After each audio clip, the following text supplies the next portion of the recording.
इंस्टाग्रामवर मैत्री करून तरुणीला प्रेमाच्या जाळ्यात ओढून तिच्यावर वारंवार लैंगिक अत्याचार करण्यात आल्याचा धक्कादायक प्रकार पालघरमधनं समोर आलाय।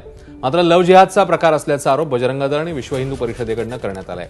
या प्रकरणात पीडित तरुणीने पालघरच्या केळवे पोलीस ठाण्यात दिलेल्या तक्रारीनंतर आरोपीला पुण्यातून अटक करण्यात आली आहे। विशेष म्हणजे ओळख करताना आणि प्रेमाच्या जाळ्यात ओढताना आरोपी तरुणाने आपली ओळख खोटी दिल्याची तक्रार या महिलेने दिली। पीडित तरुणी ही आदिवासी समाजातील असून आरोपी हा मुस्लिम समाजाचा आहे। हा सर्व लव्ह जिहादचा प्रकार असल्याचा आरोप विश्व हिंदू परिषद आणि बजरंग दलाने केलाय।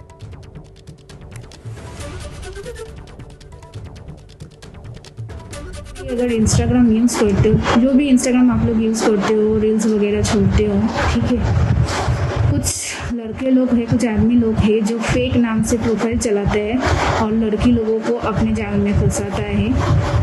तो उस चीज़ से आप लोग बचिए। मेरे साथ सेम चीज़ हुआ, लेकिन मैं समय रहते मैं बच गई, बट मेरा बहुत कुछ गया, मेरा पैसा गया, मेरा इज्जत गया, मेरे साथ धोखा हुआ। मुझसे शादी का वादा करके मेरे साथ शोषण किया।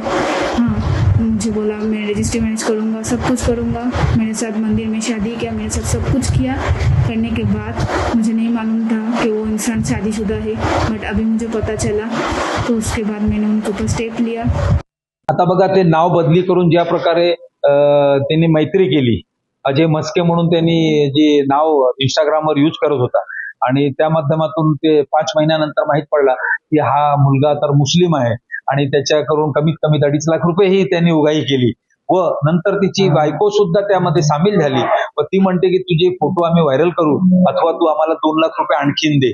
आणि त्याकरिता हा जे युवा वर्ग आहे, मी त्यांना सांगू इच्छितो की तुम्ही अशा प्रकारचे जे आमिष दाखवून फेसबुक, इंस्टाग्राम ह्याच्यात सावध राहा, कारण लोकांचा उद्देश काही वेगळा असतो आणि माणूस ह्याच्यात फसला जातो। म्हणून आपल्या मुला मुलींना किंवा समाजातील जे काही युवा वर्ग आहे ह्यांनी ह्यावर लक्ष केंद्रित करावं आणि सावध राहावं। तिने तक्रार दिल्यावरून त्याची आयडेंटिटी वगैरे रिव्हील करून तो मूळचा वडवली जिल्हा बीड येथला इसम होता।